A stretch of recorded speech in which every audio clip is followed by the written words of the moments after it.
Hello and welcome to a special episode of Shit We've Read, a sci-fi and fantasy book podcast hosted by some geeky friends. My name is Jason Rico, and I am joined by my good friend and co-host Bella Romero. Hey Bella, how's it going? Oh, pretty good. Pretty good. Yeah, it is pretty good because we just talked to R.A. Basu, the author of To Bargain with Mortals. If you've, listened to our episodes recently, if you've listened to the After Dark episodes, you probably have heard a certain someone we know talk about this book. A certain Emma Skies may have been involved. Is that her name? Is that yeah, I had to look it up. It was in my notes, actually. I couldn't remember her name. Yeah, pretty unknown name, yeah. Pretty generic name, actually. It's fun to bully her when she's not here. I know, right? Yeah. It's really easy to swing when she's not here to defend herself. Yeah, get a word in edgewise. I'm just kidding.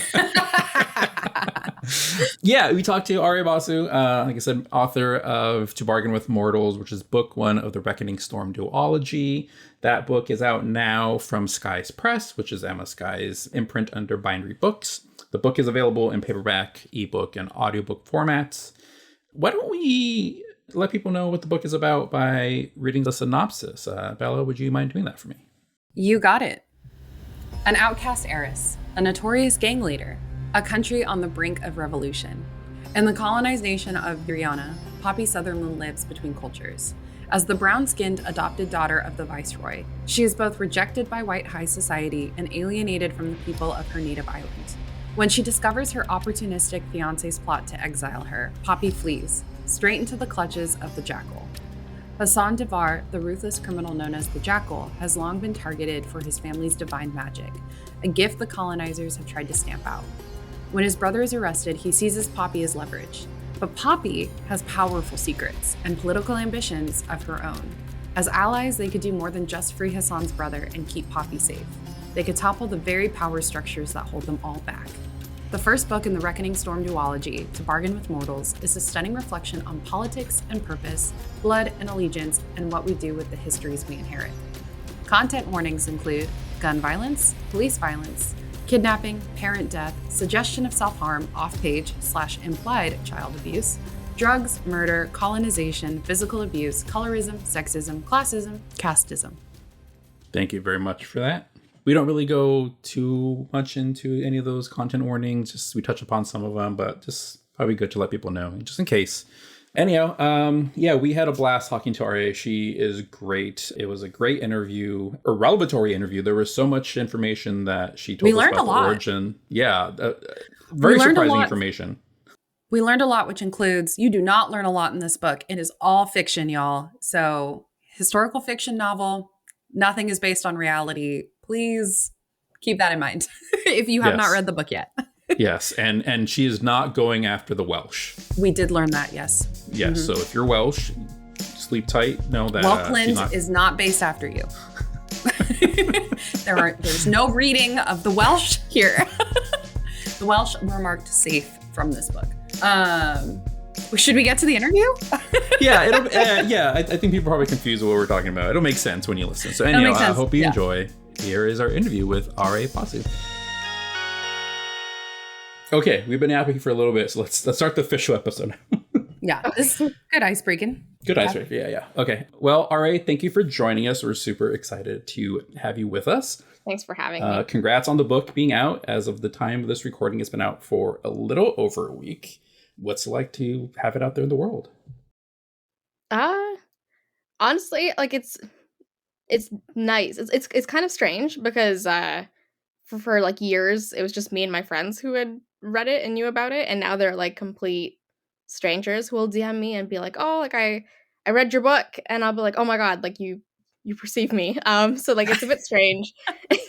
So that's a bit strange, but like overall it's been like a very positive experience. Like I did my launch event yesterday in Toronto, and it was just really nice to have everyone like come out, and like there was a little kid at the bookstore and they were like, "Is it her birthday?" And I was like, "Better." I'm like, "It's better than my birthday." That's what it feels like my birthday a second time, I guess is the best way to explain it.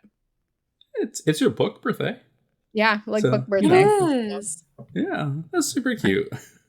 I love that. Yeah. We should just start calling book premieres book birthdays, but I'm just putting that out there. Yeah. I like it. Well, I was like, I maybe like I it. should do my birthday party at the bookstore. I was like, maybe that's the move because The like dream. my birthday's in March. I'm like, I have plenty of time to book the store a second time Yeah, and show up again. Yeah, absolutely. 100%. I once had a birthday celebration at a comic book store. It was planned by my then girlfriend. Not as cool as it sounds because it happened, but there was still like business happening. And comic book stores aren't always like the most inviting places. Like there's a lot of like stinky teenage boys and screaming kids, and so it was cute on paper, not an execution. Good to know. A bookstore would be way better though. Yeah, so I bookstores, full-heartedly not agree with that. comics. Got it. Books, not comics. That's my Absolutely. motto. So checks out. Okay, so well, before we talk about the book, we've already been chatting for like 10 minutes now, so we've already done icebreakers. But our official icebreaker that we tend to do on the episode before we talk about the book at hand is sharing what we lovingly call the other shit we're reading. Do you want to share a little bit about what you're currently reading or maybe have recently finished? Yeah, I mean, well, I'm currently reading it's like an advanced reader copy. So like it's an arc Ooh. of Burn the Yeah. Sea by Mona Tawari, which comes out next year from Bindery Books. So when I saw her like deal announcement come through, I was like, well, I have to get an arc of this. So I'm really enjoying that. I did put it on pause though because I listened to one of your podcast episodes where I think it was Olivia Waite, Murder by Memory, and it sounded so good. And I left my arc of Burn the Sea at home that day, so I got the ebook for Murder by Memory, and I'm just like burning. Like I think I listened to that episode 2 days ago, and I'm like halfway through now, so I'm reading that as Nice. well. So Wow. it's actually really good. I like it a lot. Like I used to read Agatha Christie mysteries as a kid, Yes. probably like too early, but that ship has sailed. No pun intended. And so I was like, okay, like Agatha Christie on a ship in space. This sounds really cool, so I'm enjoying it a lot. I love that. I got a You're late preaching start to on the Agatha choir. Christie. Yeah. I didn't start reading Agatha Christie until like 2 years ago, but I didn't know that. love her now. I got a late start on mystery for some reason. Like I've always liked Sherlock Holmes as a character, but never read any of his books. And so same thing. Like 4 years ago, I got to Arthur Conan Doyle. 2 years ago, I got to Agatha Christie. So I'm making it for lost time. Wow. But you got a head start, so good for you. Yeah, I also haven't read any of the like Arthur Conan Doyle books, which I should. But I feel like I've seen every media adaptation of Sherlock Holmes, like the Benedict Cumberbatch version. My sister and I are watching House MD right now for the first time, which is like a I guess a modern Yeah. interpretation of Sherlock. So Yeah. I feel like I should actually read like the books. I didn't know So that. I love House. it is. So I had no I mean, idea. he's House, like Holmes, and then like his like best friend is like Wilson, like Watson, like James Wilson, like. I never You- put those You together. are blowing my mind right now. And That's he has like an addiction absolutely to what it drugs. is. So like you got all the elements. My mind is Yeah, my mind is blown right now because I love that show and I never connected that. You've enlightened my childhood because you didn't ruin my childhood, but like I grew up on watching House. Again, probably too young. But wow, just full of revelations today, guys. Keep My them sister and I coming. love that show, but after every episode, we go, they could not put that out today. Like that show is No. very much. It is of the time. Yeah. It is of the time. The offensiveness that comes out of House's mouth, crazy. Could not Like, do it sometimes today. we pause it and we look at each other. We're like, did he say that? Like, they just let him get away with that. I know. So. And it was so normal. Like I did not have that reaction back then. I would today, So we've changed. It's crazy. Well, we should get into your story, your book, To Bargain with Mortals, which is, well, why don't you tell us? Why don't you tell our listeners at home like, what is this book? Oh man, I'm so bad at like I've done the elevator pitch maybe like 100 times, and each time it gets like more chaotic because I feel like I'm trying to remember what I said last time. So it's a game of broken telephone with myself. Anyways, so There are no wrong answers, and we can always edit. So okay, great. We might be here for some time. To Bargain with Mortals is a second world political fantasy that follows a young woman, and she's of like the people that's been colonized, and she's been adopted by like the lead colonizer, I guess, like the head of like her island, and she like is really looking for acceptance in society, but she can't really find it because the colonizers are like, she's not one of us, and then her people are also like, she is so like whitewashed. That's not like, we don't claim her either. So in order to try and like cling on to like her place in society, she's like, I'm gonna marry the society golden boy, who is also like one of the like leaders in the police force, except he's only interested in marrying her because he wants her dad's job. So when she finds out that he's planning to actually like get rid of her once the wedding is done, she like partners with the city's top criminal to get back at him, and to stay in society. Like, she's like, you know what, like, I'm gonna stay like because of who I am and not because of who I'm married to or who I'm the daughter of. Awesome. Well, this book has had quite a journey. So I would love to kind of hear your side of the story of how this book came to be, because Emma Skies, if our listeners remember, she's kind of this like minor guest host we have sometimes.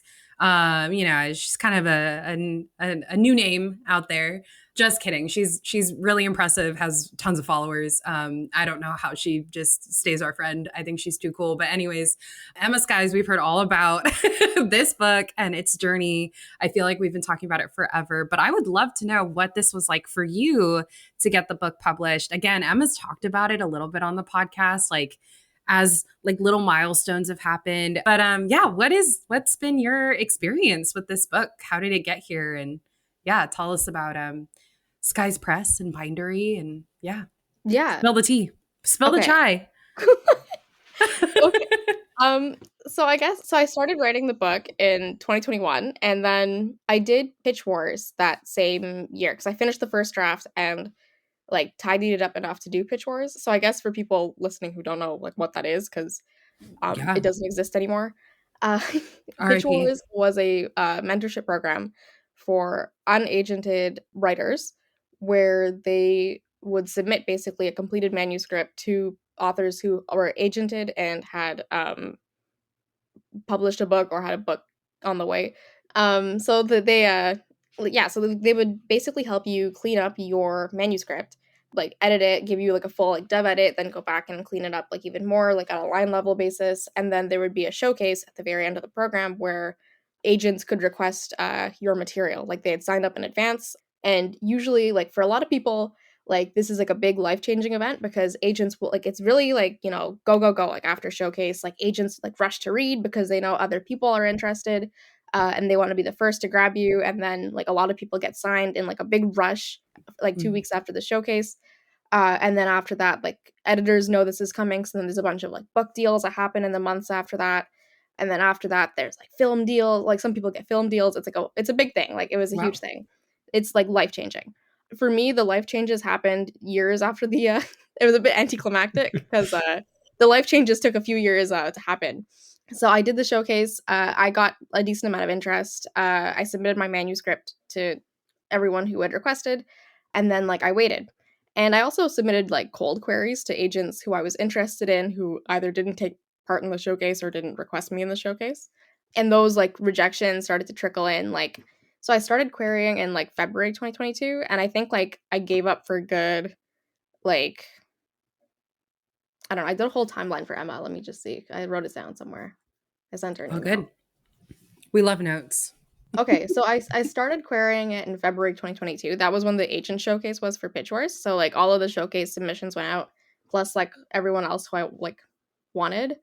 And then by January, I think I had like submitted like of the following year, January 2023, I had submitted queries to all the agents who I wanted to work with who were open to submissions at the time. But like they all kind of came back like no's, or I was ignored. That is quite like common, like where agents, because of the volume of emails they receive, they can't respond to everybody. However, one person who had requested my materials in the showcase in February 2022 rejected me in September 2023. So I was like, you know what? I'm like, I kind of guessed it would be a no. I'm like, you didn't really have to. I'm like, I appreciate you sending me this email. I'm like, but I also like guessed, like that it was a no. Unless it's a yes, you could just let it go. Yeah, I'm like, you didn't have to a couple months. Say that. So. It's like, just so you did it, like in case you didn't know, it was a no. You're like, thanks. I'm like, I wasn't holding out hope for this one. I'm like, but I guess I have closure now. Thanks, I guess. So anyway, so I had given up. I was like, you know what? I'm like, maybe this is not. I'm like, because I gave this book like everything. I gave it like a full edit. Like it had the full, like it had like Vaishnavi Patel and Sarah Mughal Rana got to edit it. I'm like, so if I had like the legends give it an edit and it's still not picked up, I'm like, I guess there's no market for this. So one of my like friends at the time, Sidra, was like, no, you can't abandon this. Like, have you tried querying this person? Have you tried querying that person? And I'm like, Sidra, I think we just have to accept that no one wants this book. Like, I've accepted it. I'm like, you need to accept it. I'm moving on. So I deleted all my social media accounts like a normal person. And I focused on Reasonable. Yeah. Mm-hmm. I went completely like offline. And then I just focused on my corporate job because I'd started work. Like I finished university in the meantime and I was working like 9 to 5. So I was like, they like me here. I'm like, they would never ignore me. Like my emails. So I'm just going to focus on this for now. And then in 2024, in July, Bindery opened a pitch fest, which was where unagented authors could submit manuscripts for consideration. So Sidra was like, this is the opportunity. I've been watching these guys, that they put out really good books. I've already read all of the tastemaker bios and I have shortlisted who I think you should submit to. Wow. She's like, you have two options. She's like, either you submit your book or I submit your book pretending to be you.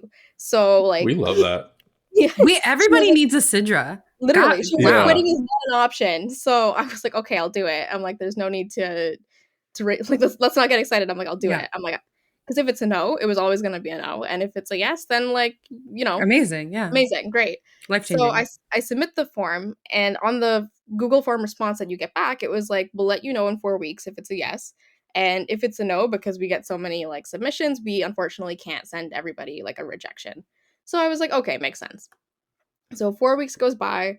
I don't hear anything. I'm like, well, see, no market. And I don't delete Gmail. I got a new phone and I didn't put Gmail on the new phone because I was like, I'm not monitoring this inbox for anything. So didn't put the new email on my phone. On the flip side, Emma had received way more submissions than she thought she was going to get. And to be fair, she had like committed to reading a certain portion of all those submissions, which meant it took her way longer to finish than she thought. So 4 weeks went by because she had like a lot of submissions. And then she selected my submission and sent me an email about it, except I didn't put my email on my new phone and I wasn't checking the inbox on my laptop because I was like, no one is going to email me, which I was wrong about. So, and I deleted all my real life rom-com. She had to like keep going. I'm like, I already know how it ends. I love this story. Continue. So, I still had my personal Instagram, like the one like real life people know me on. So she had found. So I have a friend who writes romance novels, Alina Kawaja. So she had found a picture of me and Alina Kawaja at dinner on Alina's Instagram. So she sent her a DM and was like, I think like this person is the person I'm trying to get in touch with. Could you please tell her to check her email? Except Alina didn't see it because it went into like message requests. And then and then she tried to follow me on my personal Instagram, except I wasn't checking follow requests either because I was like, I only really accept follow requests on the personal account from people I've met in person who are like, I'm going to follow you now. And then everyone else I just assume is like spam or something. So I wasn't checking follow requests. So I didn't see her request come in either. And then finally she noticed that I'd left my phone number at the top of like the manuscript, which people don't do anymore. But back when I had started writing, like there was like a template and the template had like your name, your like mailing address and your phone number. So I'd filled all that information out. So she called me and she left me a voicemail where she was like, hey, like, I hope everything is okay. I like, we want to publish your book. Could you please call me if you're still interested? And like, I listened to this, like, first of all, I saw the phone ring. Like, I'll admit that I watched the phone ring and I watched it go to voicemail because I didn't recognize the area code. I live in Canada. So when it was like call from like California, I was like, I don't know anyone in California. So this can ring. So when I got voicemail, I was like, that's so weird. I'm like, normally the scammers don't leave voicemails. So I listened to the voicemail.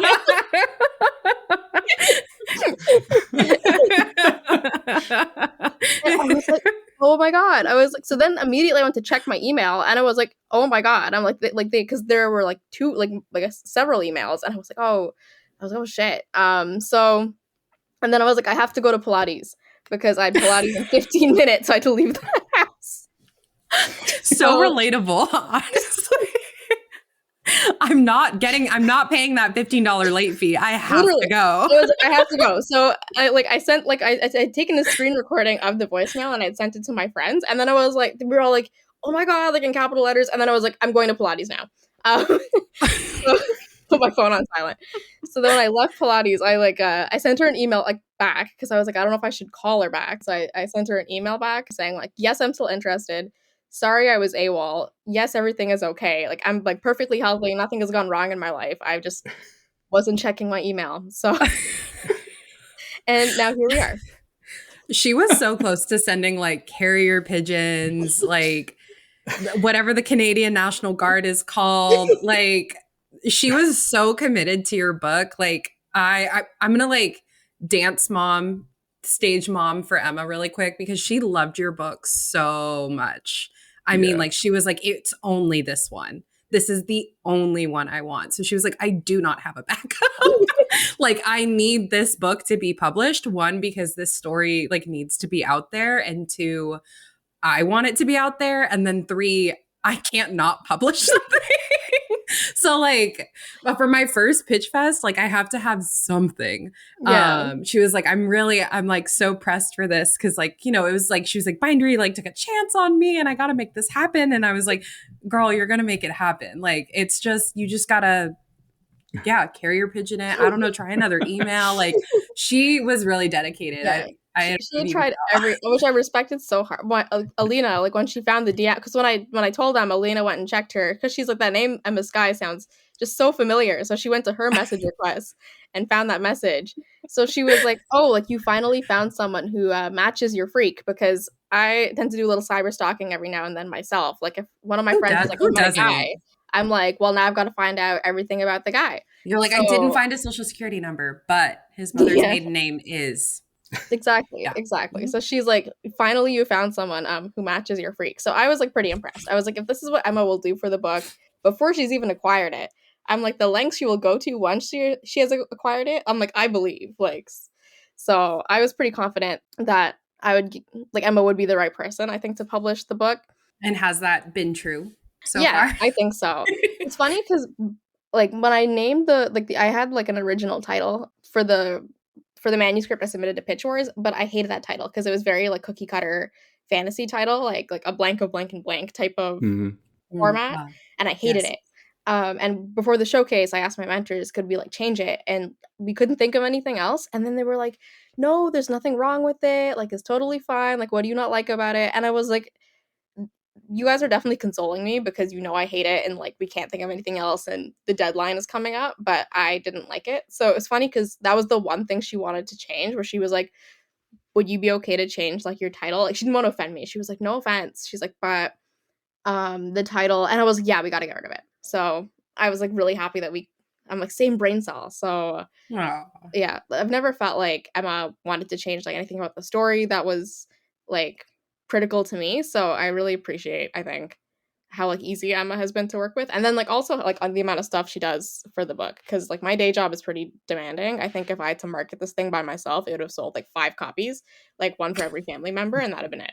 So not many people at work know that I've written a book. I think there's like 2 or 3 of them, but there's like a component called user stories.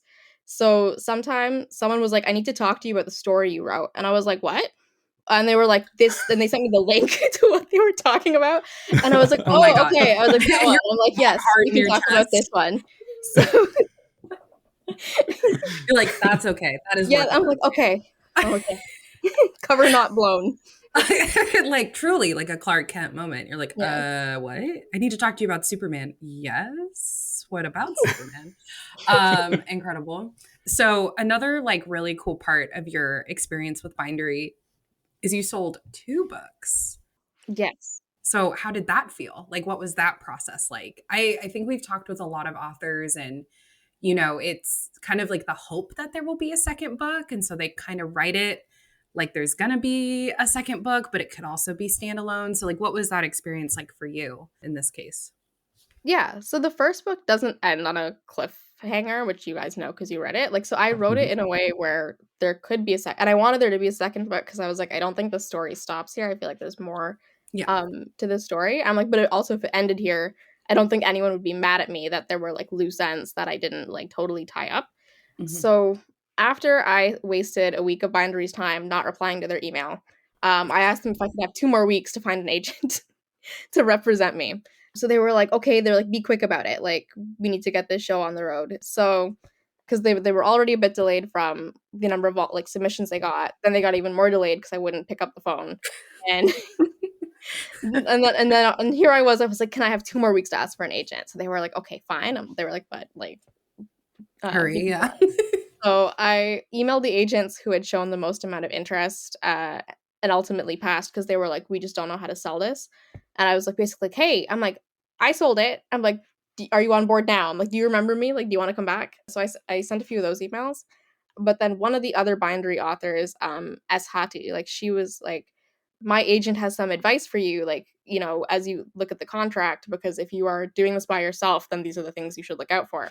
And then she was like, "My agent also wants to know, like, if you want to submit to them, you totally can. Like, I'll refer you." So I submitted to that agent as well.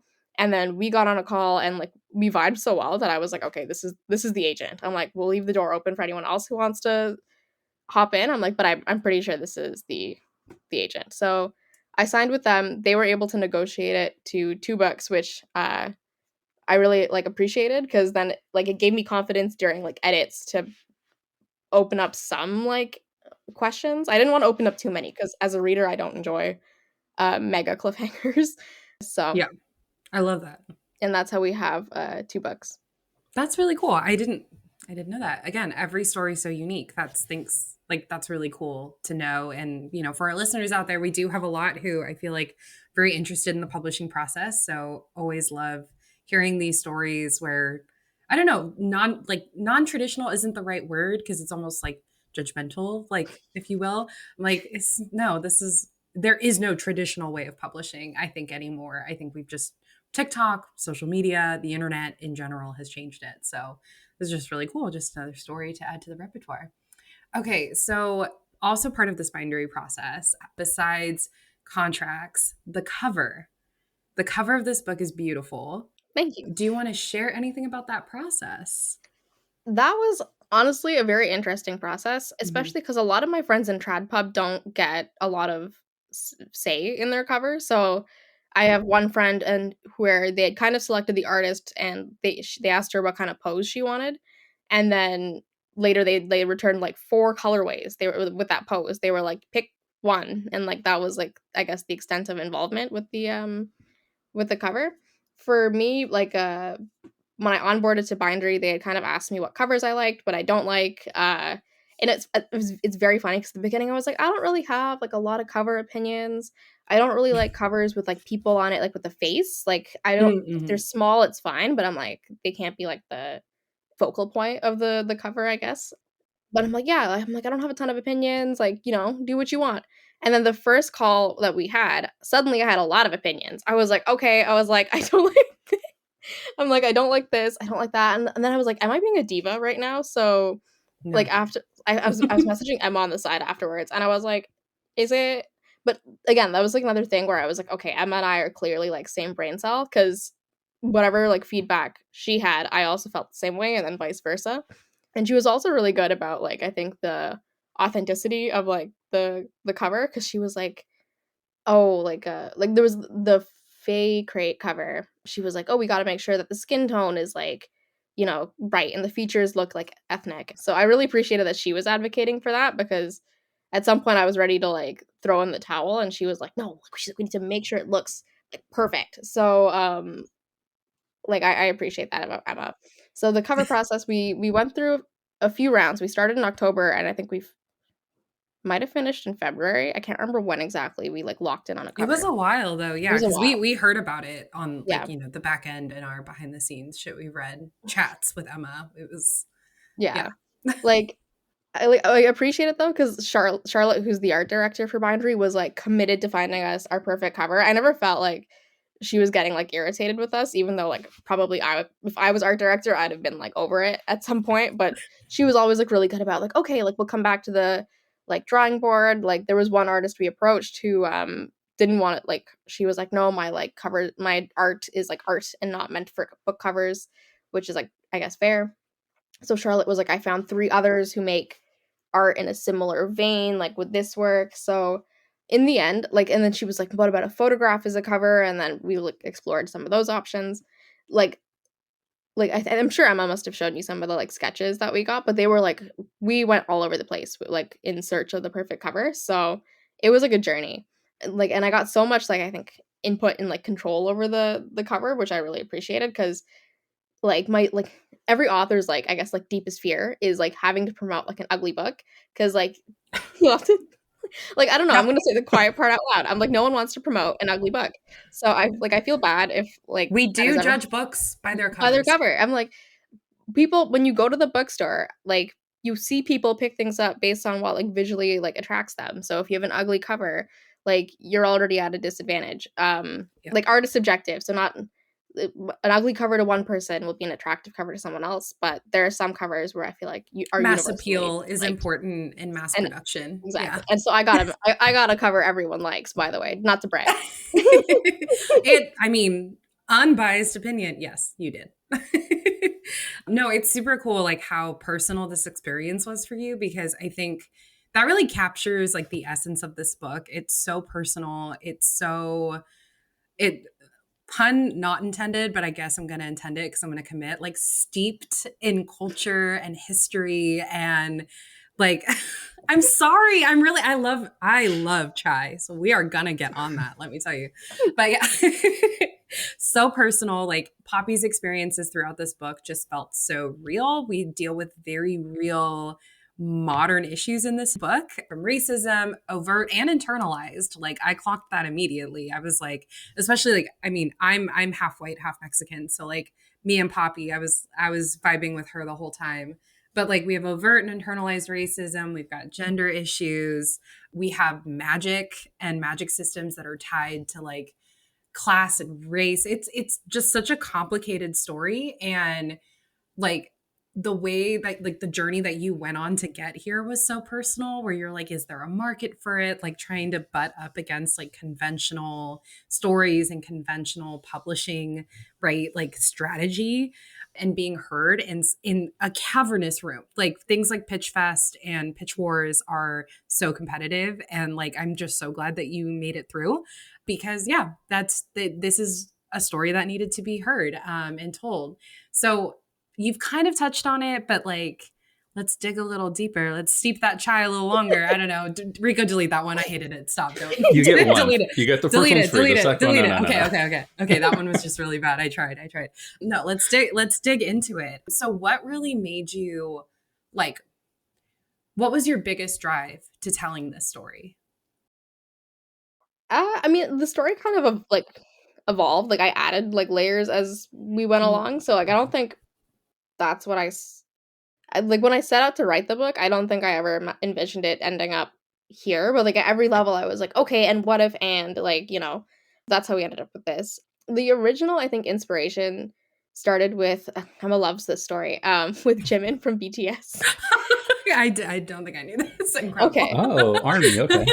Okay. Well, not really. So here's the thing. In 2021, I was like totally ignorant about like BTS. Like I knew they existed and I knew they had 7 members, but like if you showed me a photograph of one and put a gun to my head, like I'm dead. Like I wouldn't have been able to name them. Now I can name them. I'm fine now. But like back then I wasn't on that bandwagon at the time. So, but I had a friend who was like, she was like super into it, like big Army. And they would do these like photo shoots, like they had like these concepts like and stuff, and she would send me pictures from those concepts, and then like as a game, like I would write like a few paragraphs about like second person POV of like what I think is going on in this picture. It's like, oh, you run into this guy, like that type of like almost like YN style fic. And it was just like fun and games. So she sent me a picture of Jimin, like, and now I know it's Jimin, but at the time I didn't know who this guy was. So I was like, oh, it's giving like mafia, it's giving like he's kidnapped you, now he's standing like this, like, So I like wrote like I wrote like a couple of paragraphs and I sent it to her. And then afterwards I was like, unironically, I'm like, why is this some of my best work? So I like that evolved. So then I was like, okay, like at the time, like Lore Olympus was super big. So I was like, okay, Hades, Persephone, Mafia, retelling. So the first draft of the book is kind of like that, except at some point I just stopped caring about Hades and Persephone, so it doesn't follow any of the original myth. Like, she gets kidnapped, and then after that, like, I lose the plot. But a lot of the names are like still left that way. Like, so like you'll notice like the brothers, like Hassan, Hades, like Paranjay, Poseidon, Zayar, Zeus, like the names are still like that because I never changed any of the names. Like Demetria is like Demeter, so I kept all the names. I did kind of clock that one. I was like, wait a second. And I was like, this is familiar. So now that's like a callback from, because I don't, once I name a character, I very rarely change the names. Even like the settings and stuff, I rarely, even if I go back and change, I don't usually go back and change, just because now to me, like, that's what it's called. Like, I think of it that way. So it has to be like really bad for me to go back and change it. Fun fact, when I got the deal, my sister's like, I have something to tell you. She's like, I should have told you this sooner, but I didn't know that this was going to get a deal. She's like, the country, like Welkland, like the colonizing country, she's like, you need to change that. And I was like, why? She's like, well, Welkish just sounds too much like Welsh, and now the Welsh are going to think you have something against them. So I would like to make it clear for any Welsh listeners, I have nothing against you. That's just a coincidence. Like, amazing. It was too. Is that where the disclaimer at the beginning of the book came from? Any like that's the tagline? That's just. That's the tagline. I'm so sorry to the Welsh. I would like to apologize to the Welsh people for any confusion this might have caused. No, this is for you. This is for the British. Like, I was subtweeting the British, not the Welsh. Like, yeah. I mean, that was clear. Don't you worry.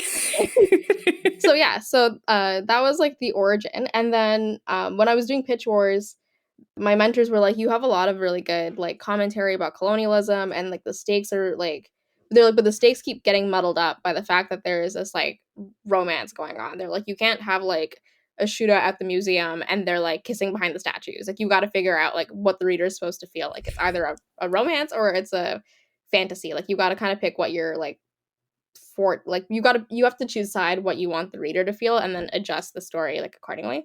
So I wanted it to be more fantasy leaning. So now it has no romance. Although I've seen people like Emma sometimes will like send me reviews where people will go, the romance is just so well done. And I'm like, what romance? I'm like, not judging you if you find it romantic. I'm like, that's okay. But also, like, are you okay? I was just about to say, I think they're romanticizing violence. Yeah, I was like, colonialism? I'm like, which part is romantic to you quickly? So anyway, so it started like that. But the kidnapping, like the whole like the I guess race of the characters have been the same from the start, because even in the kidnapping version, Poppy was always engaged to Richard. Originally, it's like she wants to be married to him, like romantically wants to be married to him. Like, it's still her best friend's brother, who she doesn't really know that well. And then she gets kidnapped by like the scary brown guy. Because what I found interesting at the time, because like Lore Olympus was one influence, but I was also like somehow running into a lot of media where like brown girls were like having their like coming of age rebellion moment and like going after white guys, and like that was considered their rebellion. Like, oh, like, I'm not into brown guys, I'm into white guys. That's so rebellious of me. And I'm like, you live in a Western society where whiteness is the goal.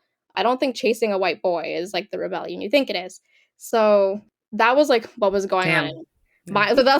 Those were the voice notes I was sending the group chat. I'm like, I've just seen this like show or whatever. I want an annotated version of your book now. I'm like, give me those. Yes, please. Yeah. So like that was what was going through my mind. So I was like, wouldn't it be cool? I'm like, if we kind of flip that trope where like the brown guy who the kidnapper, you think he's the villain, but he's actually the love interest, and the guy you think is the like love interest is I'm like, wouldn't it be like more rebellious if she gets in touch with her like culture and like defies colonialism and like whiteness versus like going after the white guy? So that bit I think has stayed in throughout all the drafts. Like, that's one of the core things that has stuck. And then all of the other stuff, I think I layered in like later, because I was like, I need to round out, I guess, other elements of colonialism outside of Poppy. So yeah, I feel like I said a lot of things. I don't know if I answered the question. No, you did. No, great job. Great job. 5 out of 5. No notes. I'm sorry. If you had asked me if I thought BTS would be involved in the origin story. I never would have guessed that. Are you? I would have lost that bet. Yeah. I that's not what I was expecting. Not at all. So I love it. BTS has a global influence, and that you're just another example of that. Yeah. So Like I joked, I was like, Jimin has to come to my launch. He didn't come to my launch, but Wow. maybe a Oh. future one. We'll see. maybe book 2. It's never too late. There's a book. Jimin, if you're listening to Shit We Read, you're invited to my book launch. Emma needs to tag him on a TikTok and be like, That's if I true. get anyone can do it, it's Emma. if I get 1 Yeah. million likes, Jimin has to come to book 2's launch. Yeah. Emma, I know you're listening. That's your job. My So- youngest sister is a huge BTS fan, so I'm going to give her this book. I'm like, here you go. This was inspired by BTS. It was inspired. Yeah. And that's it. And Try to I'll find make that her read photo it. shoot and send it to her. This photo shoot inspired Not even this like book. so I like went through my phone to try and find it, and it's a picture of him like standing at the Grammys, like in his like suit, and but it's just the way like he's I don't know how I know exactly the Yeah. pose Yeah. you're talking about. Yeah. And that would inspire a beautiful book. he has like the like earrings and the Yeah, and the, like, yeah. Yeah. Say less. Yeah. We all know. We're all over here like got it.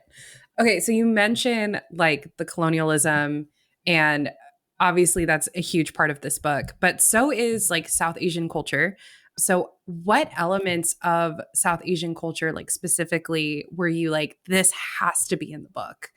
I will shout out very clearly, chai makes a large presence in this book, and I have never felt more seen and like chai getting its moment in the sun, because chai is the best beverage in the world.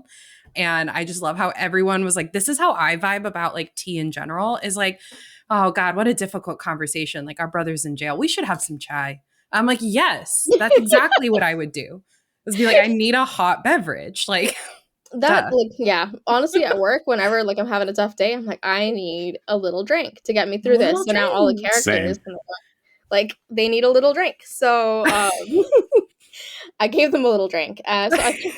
We'll start with the food from the book. So I feel like I like was born and raised in like Canada. So a lot of Poppy's like disconnect from her culture comes from like me, I guess, because I'm like when I was growing up, like the city where I live in now was like more white. Now it's more like East Asian. Like now we have way more like Indian people and brown people generally in Canada. But at the time when I was growing up, like I didn't want, my mom was like, do you want to go to Indian dance class? She's like, I know someone who teaches like Indian dance. And I was like, no, I want to go to figure skating because all my friends are at figure skating.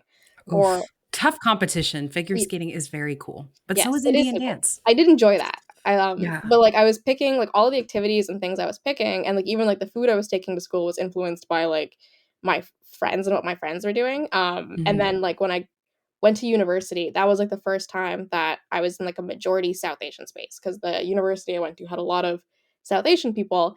And then I had this big like cultural FOMO, because I was like, oh, all of you can speak a second language, like you're all like in touch with like your like cultures and traditions. And I'm like, and I kind of gave all of that up at an early age to like fit in. So some of that comes from, you asked about like chai, and I'm talking about my feelings. No, that's what's important. Like, I mean, I think most of us in this world, as we like continue to grow, like there just very soon everyone will be brown and everyone will be mixed, and there will be hopefully like no racism. I mean, that could be 1,000 years from now, but like that's where we're going. Like that's how genetics and globalization works. So I think for a lot of us, like again, I'm not South Asian, but like I have my own struggles with like race and identity and culture, because I grew up in a predominantly white community. I am half Mexican, half white. My Mexican father was not in my life. So like anything I've learned from Mexican culture has been very much like my own doing and my own, even though, I mean, like I grew up around other Mexicans and like in that community, but like there is just something missing, and you just kind of always feel like you're not really fitting in anywhere at any given point. And so that really came across in this book. And like, I know if I were to write a book, it would probably have influences of Mexican culture.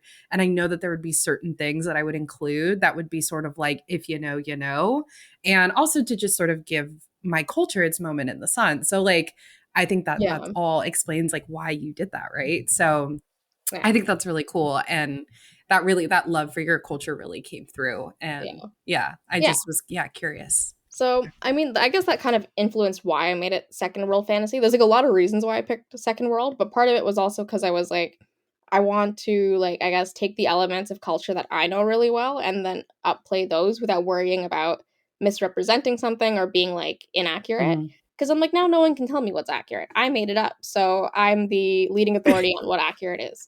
Um, Yeah. so you can't tell me I'm wrong because always be right.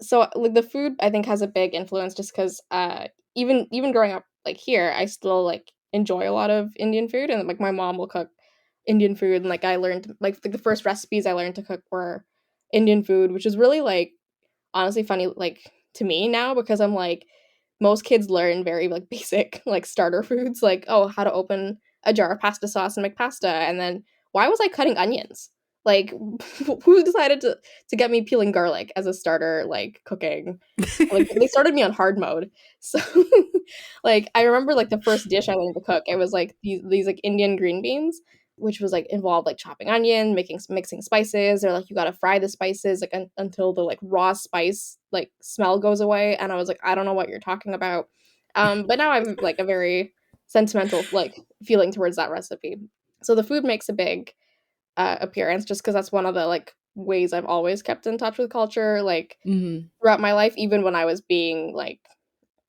whitewashed food was like the constant so funny because like I think at some point there's I think Hassan gives Poppy chutney sandwiches when she's his captive so my mom made chutney sandwiches for the event so and then Oh. she was like in book two she's like put this food in there so that we could make that for the event because she's like that would be a good one to Oh, make and I I was love like that. I'll think about it we'll keep that in our minds Damn. I um want to go to that premiere or yeah that well launch event. she locked in with the sandwiches. Like I can send you a picture later, but like my aunt and uncle came over and like I was jokingly calling it like a sweat sandwich sweatshop because they had like a assembly line like with like my uncle was cutting the bread into the like triangles, like one aunt was putting one like like each Rip. person had The their like irony. The bowl of irony. chutney and like passing it along. So, anyways, it was really funny. I love that. Like I appreciate that they came out and showed up like that. So that was nice. So yeah, the food makes a big thing. The chai like also is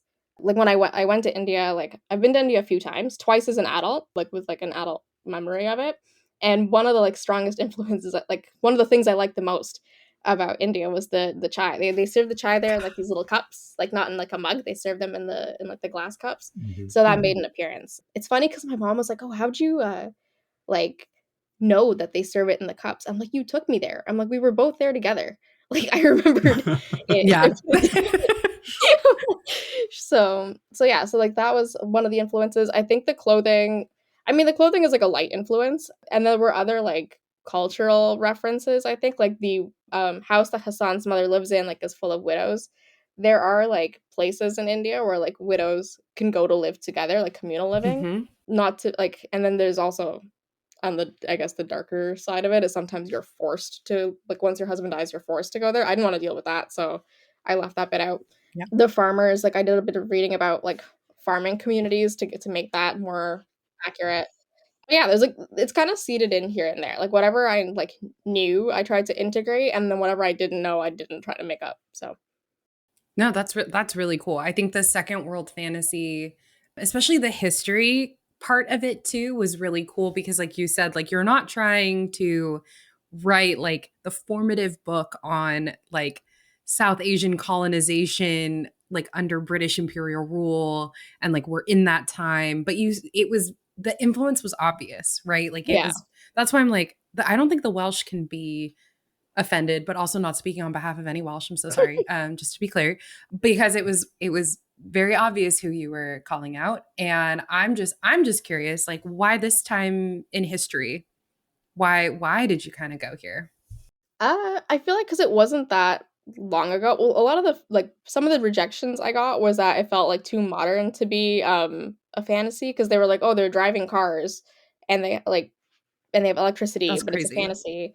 And I'm like, yeah, but like when you think about it, like my grandmother was born in before like India had independence, and she's still alive. So I'm like, we have people like Mm-hmm. who still like are alive, like walking the earth, who remember what that was like. It wasn't really that long ago. So that's why I think picked that specific era of time, because I was like, it's modern enough where I kind of get that like city feeling, like that urban feeling, but Mm-hmm. it's also like I feel like once you, and maybe I'm wrong, maybe someone will do this really well, but I feel like once you start putting like cell phones and televisions into your fantasy novel, it becomes like contemporary fantasy and it loses that like Mm-hmm. historical feel, even though like it's been ages since we got that technology.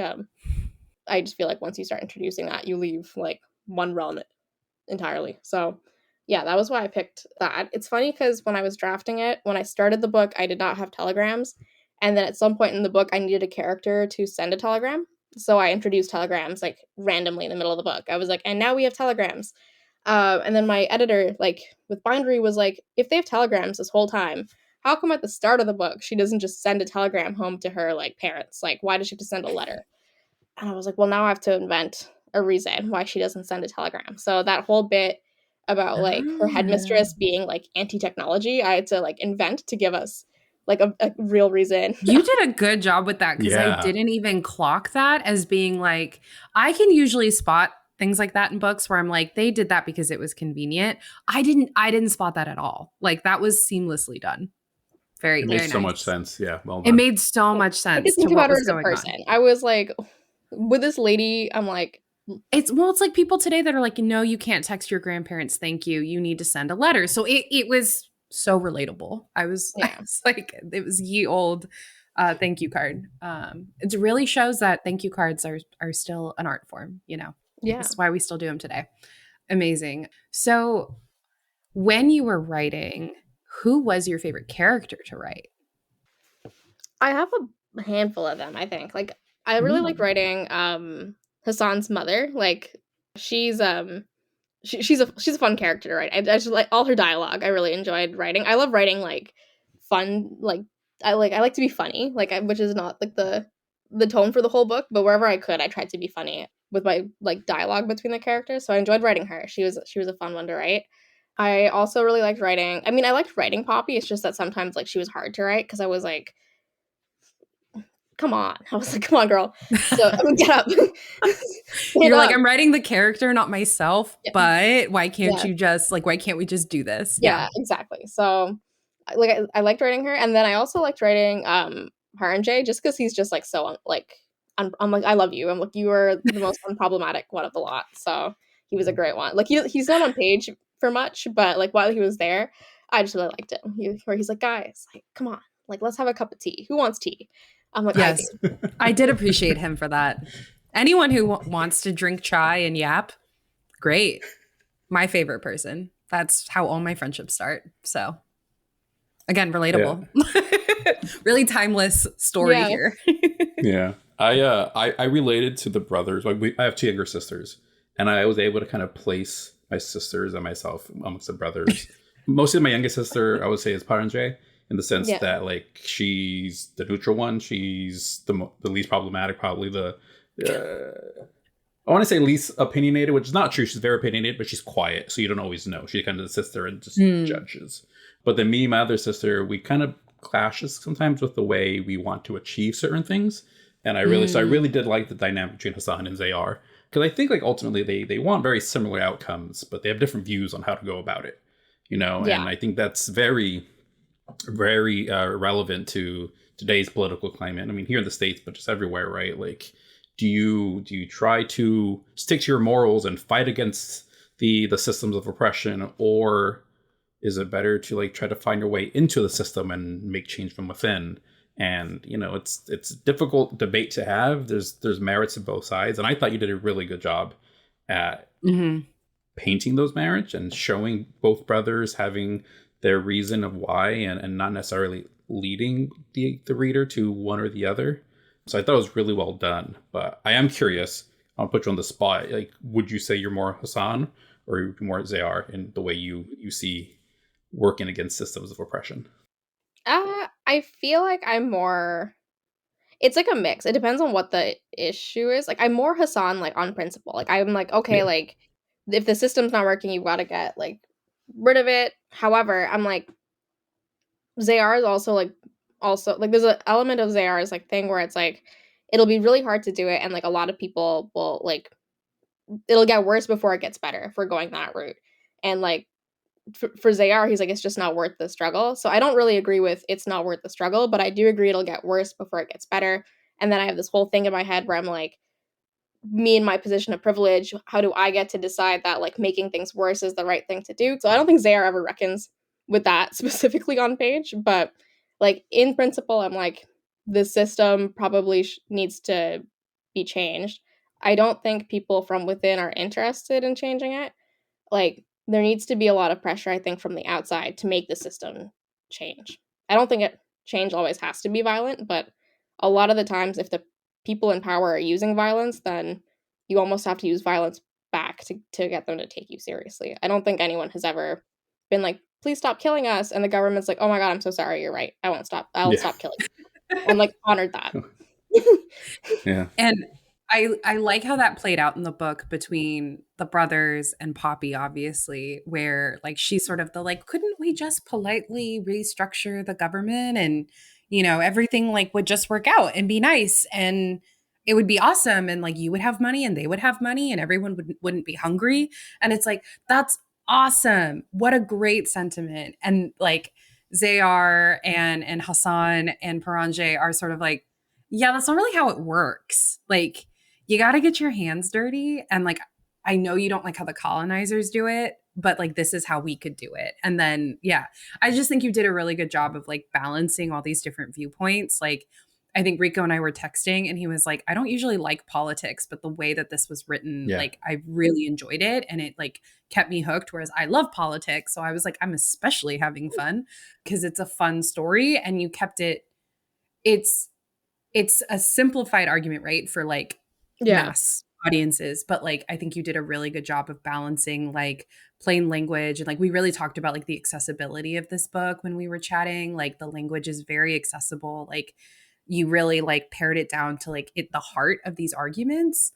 And so that was just I think that was really cool how like the brother between the brothers Poppy, like Richard, between all of these characters, like you get so many different perspectives and there's like I think objectively and in our hearts, there's a right and wrong way to do it. But even within the right way, there's nuance. And you just did a really good job balancing the characters and their viewpoints and kind of bringing a mirror to all the complicated like viewpoints to where it felt, you know, more like a gem, like it was faceted and still beautiful and a little rough, you know, where it's like, there's not going to be a clean way to do this, guys. Like, some people have to die. They're going to die of famine. They're going to die in war. I don't know.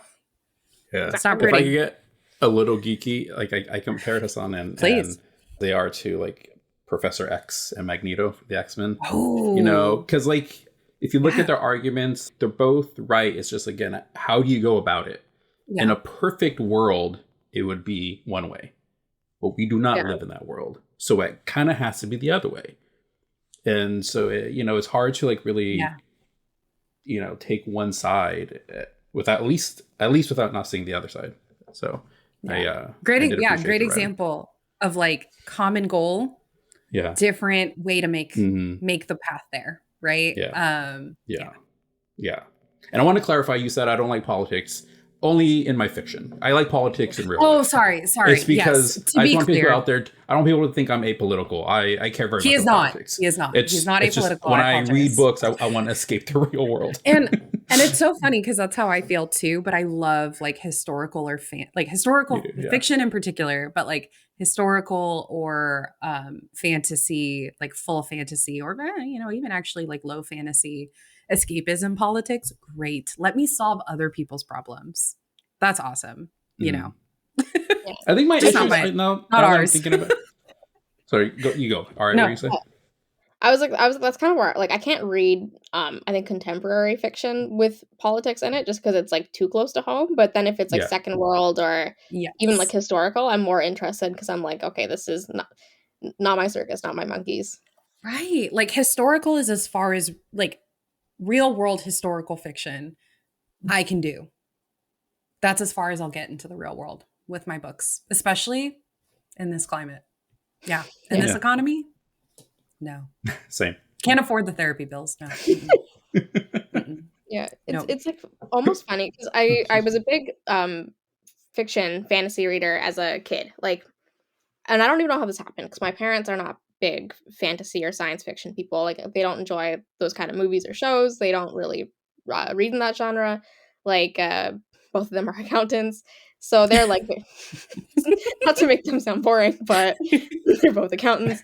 So I don't know how I ended up liking like fantasy. Unfortunately, I was like somewhat of a like bookworm as a child. Like, not unfortunately, but like I was like a Yeah, don't big say like, unfortunately.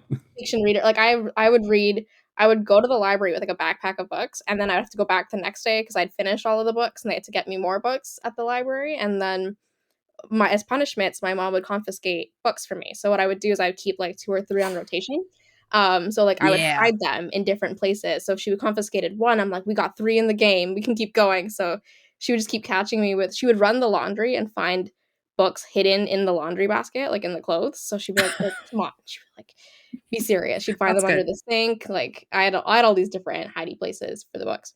But at some point when I was like 11, they were like, it's time to like focus on the real world. You got to read the news now. Like, so I started watching the news, and that started like an interest in politics. And then at somewhere a lot, like they got mixed up, the fantasy and the politics, and now I write books like that. So yeah, like real world ended up getting mixed up with the fantasy. It's a pretty good mix. I think we're really enjoying what you cooked up. My thing was always to tell my mom it was for school. So I'd be like, oh, it's an assignment. She didn't know. She didn't pay attention to stuff like that. So it was like very easy to be like, oh, okay, sure. Like I'm like, yeah. my mom was always like very locked into the assignments and stuff. So unfortunately, that wouldn't have Damn. flown. Like, she was super like for years. I think she would, even if she didn't have to, she would still like go through the homework to see what they were teaching me. And then sometimes she'd be like, "They're not teaching you enough math, so we're gonna put you in like extracurricular math so God. that you get more math." She's like, "Oh, in India we would have been done this in grade 2. Like, I don't know why they're teaching you this. You need to be at." So anyway, Well, so that's fair. That's fair. Our education system. no. Well, actually, we're from different countries. I forget Canada. I wish Our I was math in is still pretty Canada. bad in Canada, so I'll something we take can both Canadian agree math on. over American math any day at this point. Though. Sure. Yeah. Okay. Well, is there anything else that we should touch on before we kind of like start and wrap up? I want to be respectful of your time, but yeah, anything else like about the book you want our listeners to know or like take away from that we haven't said yet? I don't think so. People ask a lot of the time, like, what I want people to take away from the book, and I'm never really sure. I'm like, I just hope you have a like good time. I didn't think that far ahead when I put out the book. So, like, I I hope love you that. had a good time. Oh, I guess it's not based on anything like specific history wise. Like all the backstory is made up. Like the backstory of the island is made up. The religion is made up. The people are made up. Like yes, like there's like inspiration and callback to like the British Raj, but like it's not like no one is like a real character based off a real person.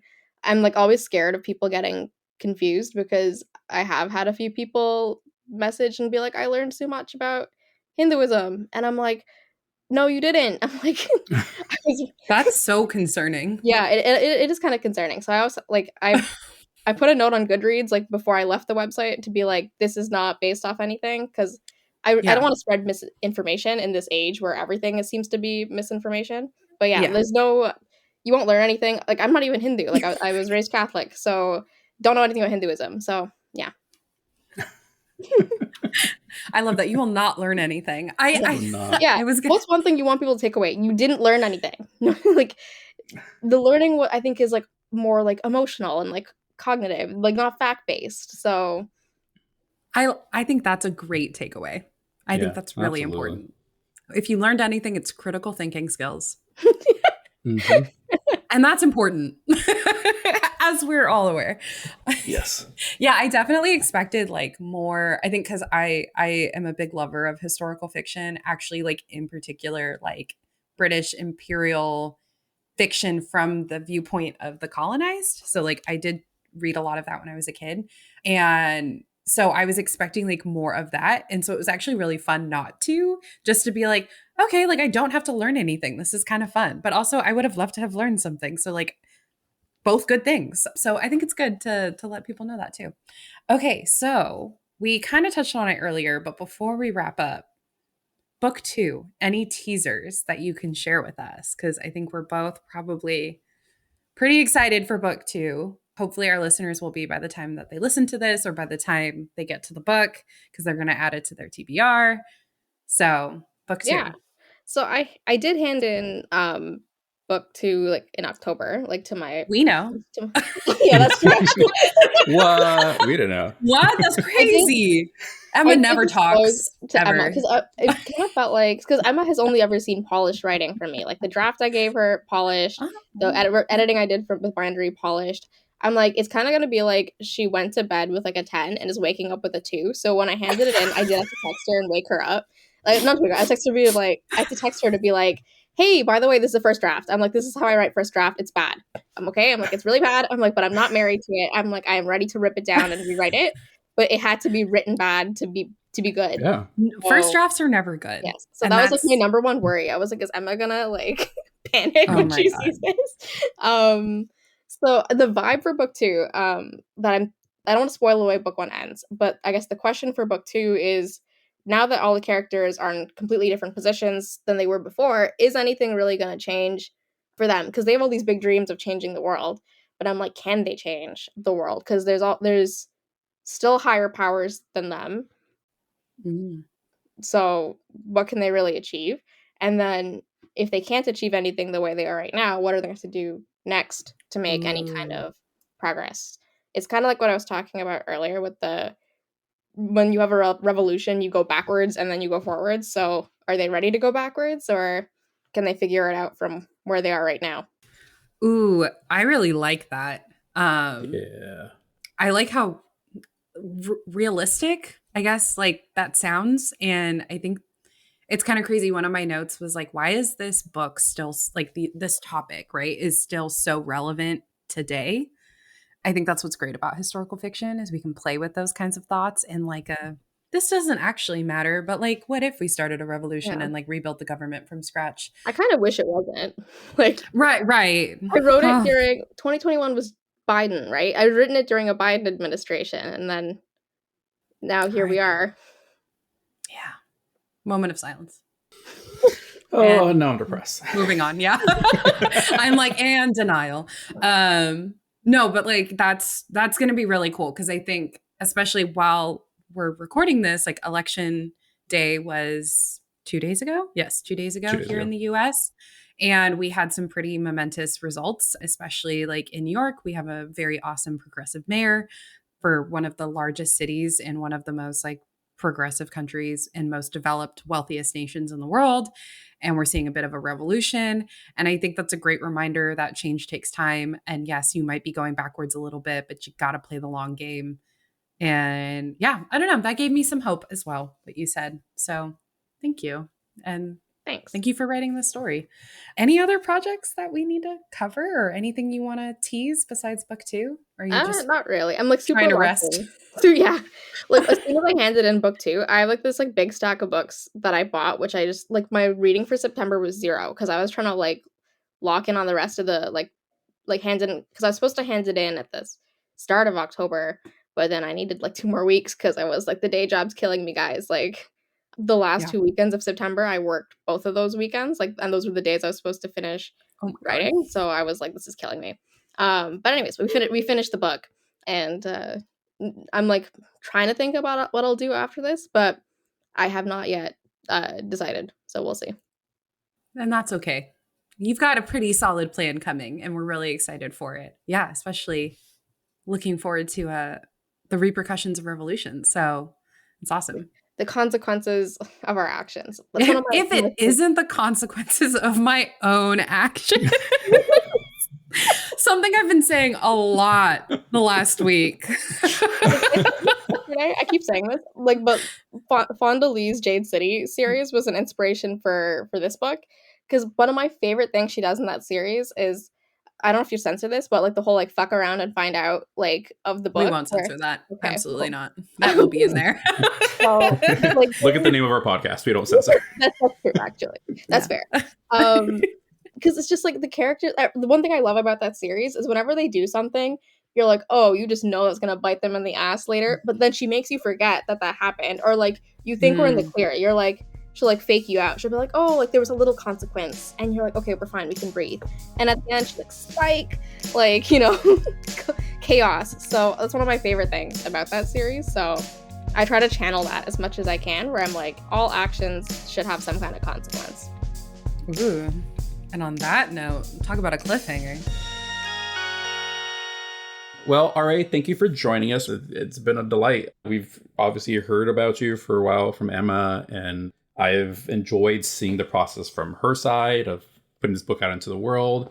I was looking forward to getting to chat with you. And she and I have used this software once, like to record like a podcast, except it kept like failing. So we probably spent 4 hours recording, and then I don't think she ever edited it, which was fair because I did a lot of yapping. So I also would not want to go back and edit it. So that footage has never seen light of day. Oh, amazing. We love that. So I actually tried. I remember she had recorded an episode, and I could have sworn I saw it somewhere. But she has public episodes and private episodes for subscribers. So yours was only a private episode. Maybe it did come out. Yeah, so it came out for just the private episode. But I started listening to it. I didn't get all the way through. But she does mention that eventually she'll put it out to the public, and she just never has. Okay, cool. That makes a lot of sense. I just assumed it never, because I don't think I ever saw her post about it. So I was like, I also wouldn't want to edit and post this. That's so fair. I think I remember her being like, we yapped. This is a long episode. Yes, I will be editing. It was a good icebreaker, I think. Like, I think that was like the first like step in our like friendship. Before then I was like kind of shy. I was like, I don't know. Like I would write very formal emails with punctuation, and now I just fire off one-liners without any capital letters. Nice. That's the dream. In the 15 minutes or so that I listened to, like you two had very good chemistry. Like you seemed like you were both very comfortable and knew each other. So have you done, other than hers, have you done any other podcasts? No, not properly. Like I did one for like a school project, but that doesn't really count. So okay, but not as an author. Not as an author. So we'll be your first official public podcast. Just by happenstance, because Emma never released hers publicly. She gave us the exclusive, really, without trying. I like it. Yeah, we'll go with that narrative instead. Yeah, no one remind her. Well, you're an amazing guest. Thank you so much for joining us, for taking the time to meet with us. I know you're 3 hours ahead of us, so thank you for being up a little later. And that's fine. I'm like a night owl, and then it was also like I got to come home from work and like eat and stuff. So this worked out really well. Oh, perfect. It worked out, yeah. Perfect. A reminder to everybody listening that To Bargain with Mortals is available now. It's out in paperback, ebook, and audiobook. We will share links to all of those in our episode descriptions. So if you've not gotten it yet, just click on that and we'll take you right to where you can get it. Seriously, the book is gorgeous. I'm not just saying that because the author's here. I told Emma this. I was like, no, literally. Like, me too, It's a beautiful book. It is beautifully written. I enjoyed it so much. Thank you so much for writing it. Thank you so much for talking to us. Let people know where they can find you if they want to follow along with your journey and your process. Yeah, I'm on Instagram at Basu Writes. That's like the way my name is spelled. So should I spell it? RAB as in Bob, ASU Writes, like writing a book. Perfect. Instagram. No one can say that they were confused by spelling, let me tell you. So yeah, well, we'll also link that too. So okay, that might be easier than listening to these spelling. If you saw our post on Instagram about this episode, just scroll and find the tag. You know, it's also, not that hard. Yes. Also, I'm very sorry. I thought I was following you guys because I would see your posts in my feed, but I just realized I was not. So I followed you. You know what? Hey, the algorithm's working then that you got to see our content. So I'm not even mad. These people. You know what's funny is I think I just recently followed you from my personal account because I thought I was following you because I've seen so much of your stuff and I realized, I don't think I am. So what a great reminder for me to check that. That's really funny because that's true. Because between Emma and like the book coming out, I feel like I've seen a lot of your content. Yeah. Do I follow you though? Okay, well, by the end of this episode, we will all be following you. Yeah, and to listen, everybody out there, just follow all of us. Give her a follow. Follow RA, follow the podcast, follow us individually if you want. Follow Emma. And once you do, let us know your thoughts on the book. We would love to hear what everybody thinks of it. You can find us on social media at Shit We've Read. And we also have a Discord. If you enjoy the podcast, if you enjoyed this interview and want us to do more, please rate and review us on your favorite podcast app, because it does help us. We just small little guys trying to, talk about books. And I think I'll end it there. All right. Again, thanks for joining us. Thanks for having me. The end. All right. Goodbye. Bye. Shit We've Read is hosted by Laura Benson, Jason Rico, and Bella Romero, with music by Joshua Chilton and editing by Jason Rico. To join the discussion on this and all other books we've read, find us at Shit We've Read on Instagram, Facebook, Twitter, and TikTok. For more information about us or to request transcripts, please visit shitwe'veread.com. Thanks so much for listening.